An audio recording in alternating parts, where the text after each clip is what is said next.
Now that we found the area of our rectangle, we also want to find the area of the little triangles that we created. So we made 3 triangles that we added into our area. So the blue is triangle 1, the green is triangle 2, and then the red will be triangle 3. I'm sorry, it's a little sloppy. So for triangle 1, well, let's write out that step.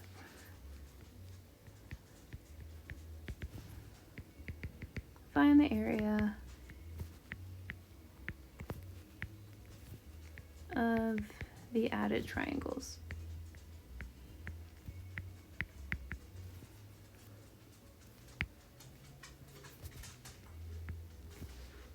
So let's start with triangle 1.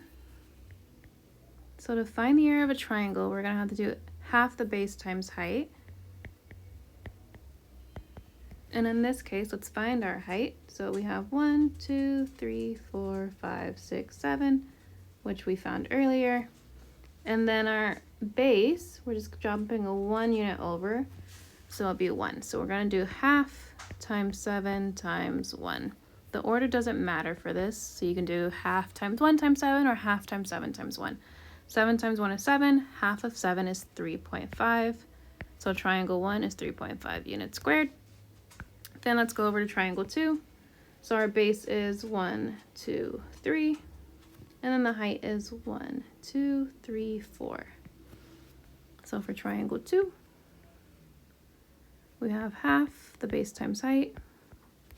So we're just going to do half times 3 times 4. 3 times 4 is 12, and then half of 12 is 6. We get 6 units squared. And then lastly, we're going to do the same thing with our red one. The base is 1, 2, 3, 4, which we found earlier. Then our height is 1, 2, 3. So same thing, half the base times height. This is a formula that's not given to you on your reference sheet anymore. They took it off in June of 2025. So we're just going to do half 3 times 4 again, which equals 12 divided by 2, which is 6 units squared. Once we do that, now we're just going to subtract the areas of the triangle from the area of the rectangle.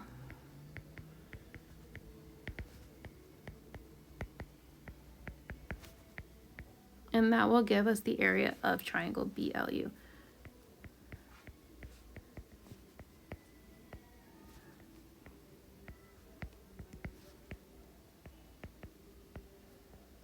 And this is something you can just type into your calculator if you wanted to.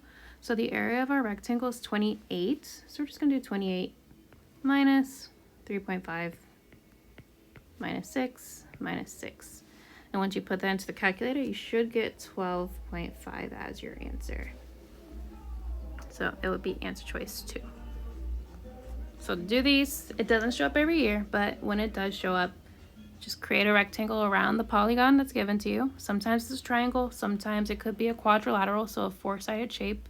Still do the same thing, create a rectangle around that 4-sided shape, and then just take away the areas of the triangle from it. Let's move on to the next one. So this is from the June of 2018 test. So we have a triangle, not a triangle, we have a circle, and it has 2 radii, so OA and OB, and the measure of angle AOB is 120 degrees, which is very important. So since O is our center and AB is going off it, that means angle AOB is a central angle. And then we know that the radius is 6, so if OB is 6, that means AO is also 6. It's not that important to know that, but just for labeling purposes. We want to find the length of arc AB. So if we know that the central angle is 120 degrees, that means arc AB is also 120 degrees. But that doesn't help us solve this problem because we want to find the length of the arc, not the degree or the measure of it. So in order to do that, we're going to find our fraction of our circle, and we're just going to multiply that. Since we're talking about the length of the arc, that's going to be part of our circumference, so we're going to multiply that by the circumference of the circle.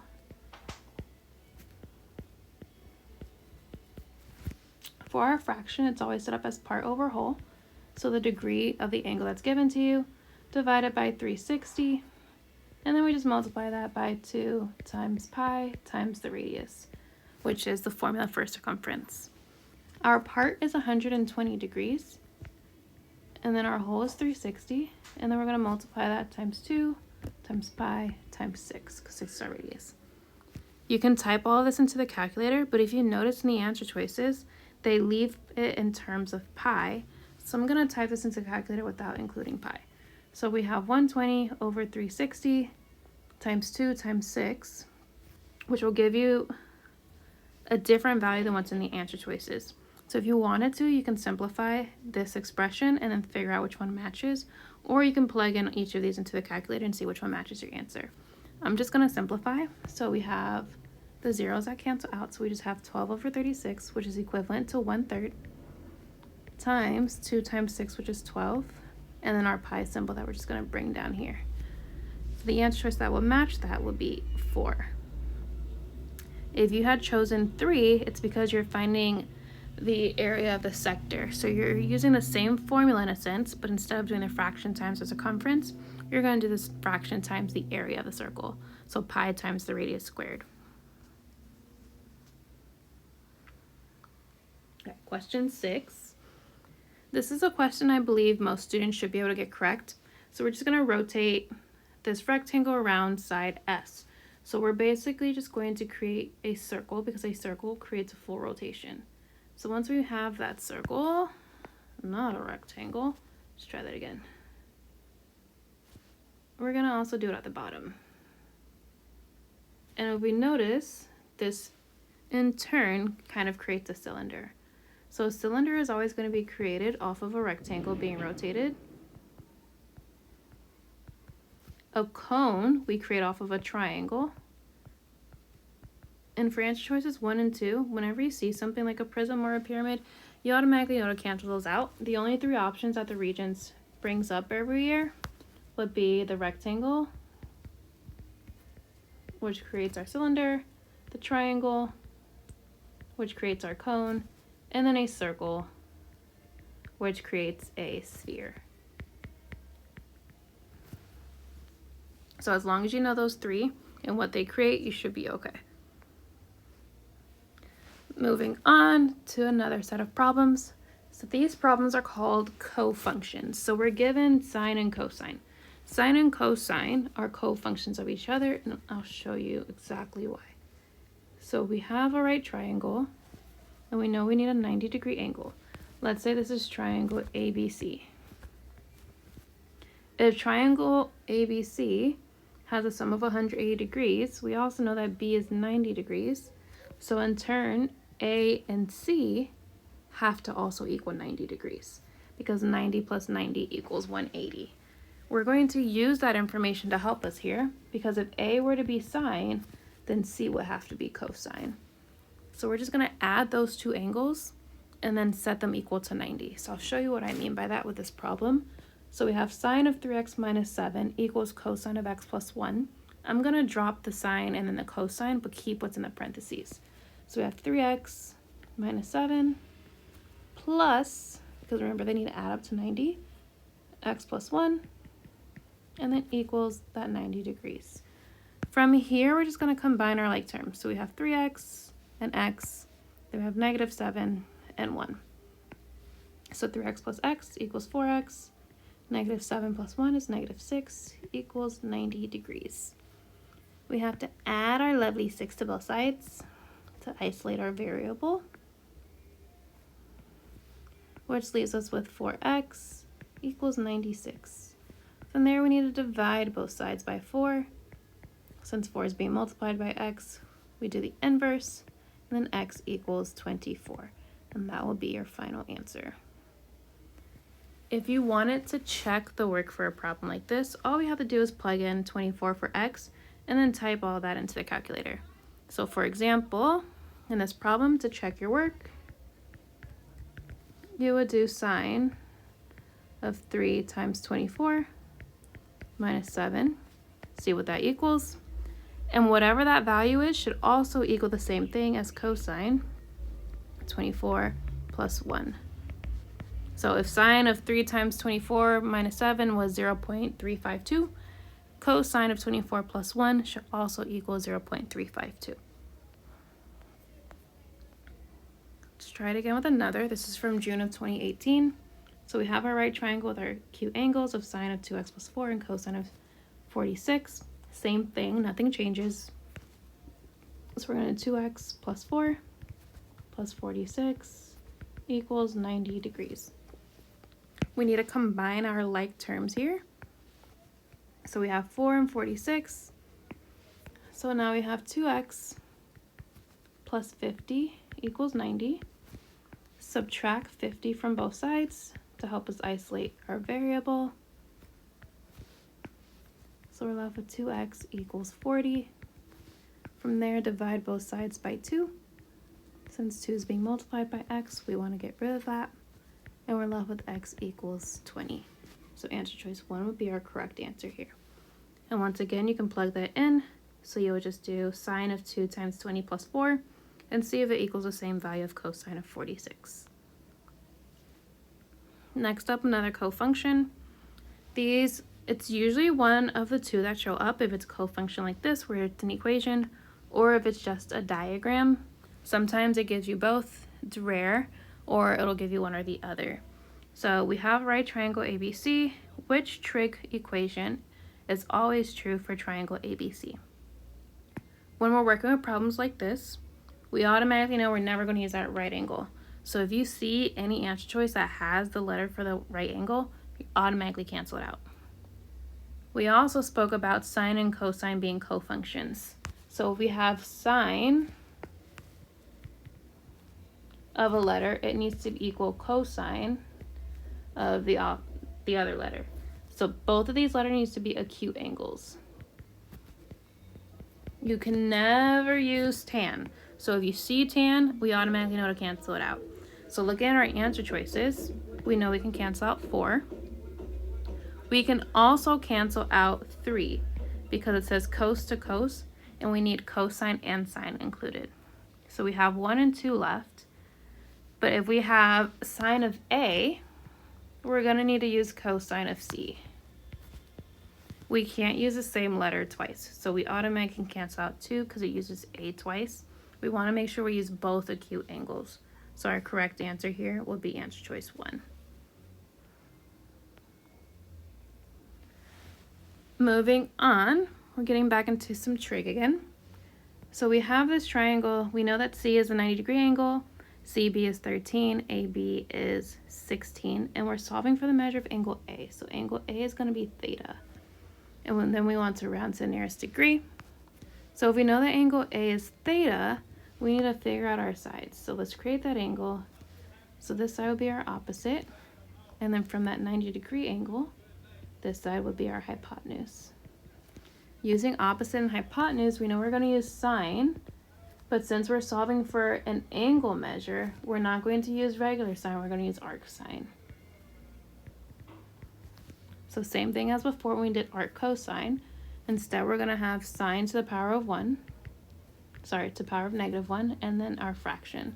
So our opposite is 13, and our hypotenuse is 16. So you're just going to plug that into your calculator. I'll do that with you again. Let's hope it didn't reset. And I think we reset. So mode, go down to degree, enter, clear. So second and then sine. And it also shows it in blue in case you ever forget. And then we need to do our fraction. So it's 13 over 16. So sine to the power of -1 and 13 divided by 16. Enter, and we get 54.34.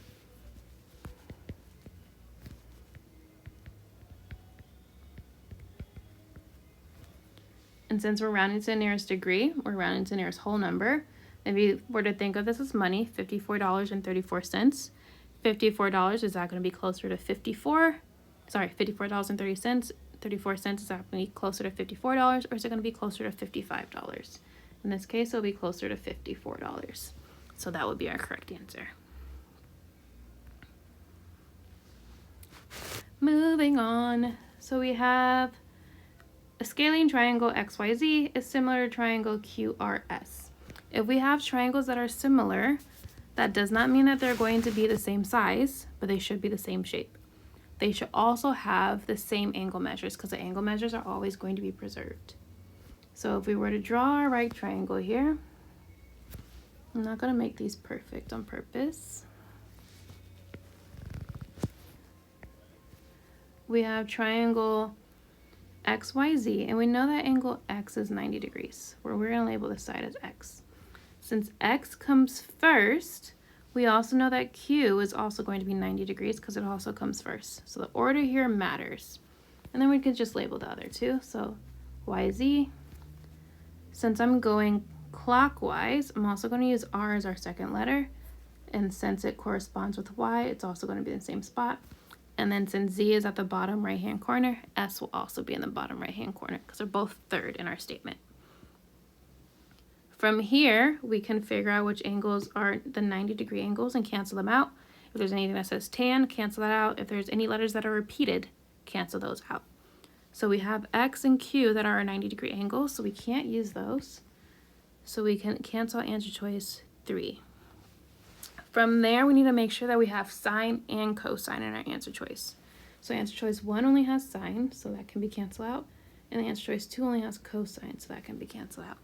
Which means that we're left with answer choice number 4, which in this case will be true because sine of R is going to be equal to cosine of Z, because R is equivalent to Y and then Z is equivalent to S. So they're still going to map onto each other.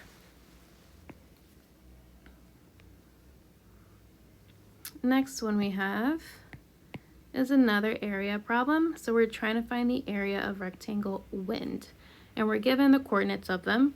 But once again, first step, we're just going to turn this into a beautiful little rectangle and find our dimensions. So 1, 2, 3, 4, 5, 6. And then 1, 2, 3, 4, 5, 6, 7, 8, 9. So the area of the rectangle is going to equal 6 times 9, which equals 54 units squared. From there, we created 4 triangles in this. So if you notice, before we had a triangle given to us and we had to find the area, and that only gave us 3 triangles. Since it is a 4-sided shape that's given to us, or quadrilateral, we're going to have 4 triangles that we create on the outside. So we have triangle number 1, triangle 2, triangle 3, and then let's do this one in purple if my colors decide to show up. Okay, for now we're going to do it in yellow, and then we're going to say this is triangle 4. My apologies if yellow is difficult to see. Okay, let's start with triangle 1. So we're going to do half the base times height. So we're going to start at point D, and I'm going to erase this just so it doesn't really confuse us. And then also erase this bottom part here. And go up to W. So 1, 2, 3, 4. And then 1 jump over to get to W. So we're going to do a half of 4 times 1. 4 times 1 is 4. Half of 4 is 2 units squared. Next up, triangle 2. So we're going to try to get from W to I. So rise over run. So 1, 2, 3, 4, 5, 6, 7, 8. And then 1, 2. So triangle 2 is going to be half of 8 times 2. 8 times 2 is 16. Half of 16 is 8 units squared. Same thing with triangle 3. So rise over run, trying to get from I to N. So 1, 2, 3, 4. And then 1 jump over. So half of 4 times 1. 4 times 1 is 4. Divided by 2 is 2 units squared. And then lastly, we're going to do triangle number 4. My apologies once again if the yellow is difficult to see. So 1/2, and let's do our jumps. So 1, 2, and then 1, 2, 3, 4, 5, 6, 7, 8. So we're going to do times 2 times 8. 2 times 8 is 16. Half of 16 is 8 units squared. So all we have to do now is let the calculator do the work. So 54 minus 2 minus 8 minus 2 minus 8. Since I'm not using my calculator, I'm just going to add these up. 8 plus 8 is 16, 2 plus 2 is 4, 16 plus 4 is 20. So we're going to do 54 minus 20, which is going to get us 34 units squared. And that would be the area of rectangle wind.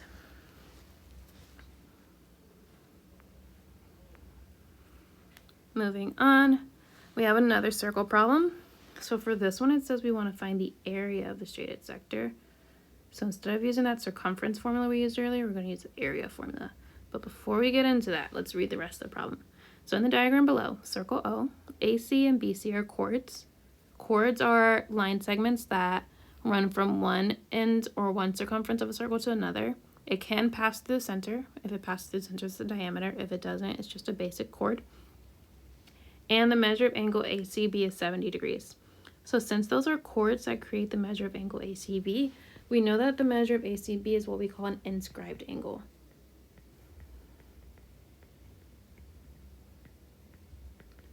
So since we have an inscribed angle and we also have angle AOB, we know that AOB is our central angle. The relationship between a central angle and an inscribed angle is that a central angle is going to be double the inscribed angle, or the inscribed angle is half of the central angle. So if we do 70 times 2, we get 140 for our central angle, which is going to help us solve for this problem. If you don't have that previous knowledge, it makes it a little bit more difficult, but you could also just follow along. So we know that OA is 9, which also means that OB is 9 because they're both the radius. With that knowledge, now all we have to do is set up our equation. So similar as before, so we're going to do our fraction. But instead of multiplying that by the circumference, we're going to multiply that by the area because it's asking for the area of the shaded sector.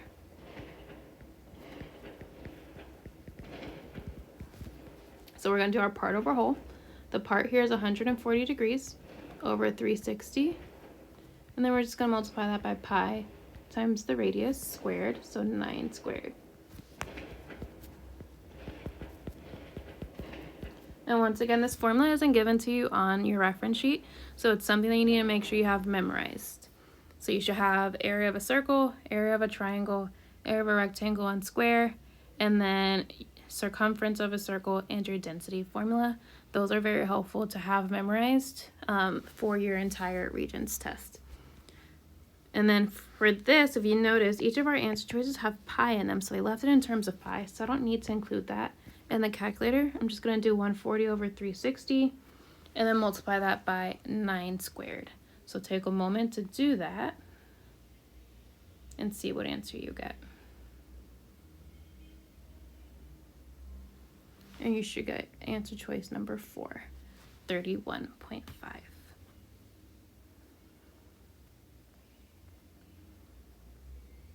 Okay. We will get into questions like this in the next video. So this is side splitter theorem.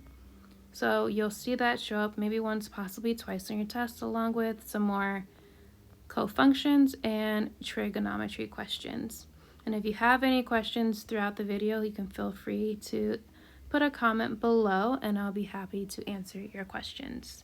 See you in the next video.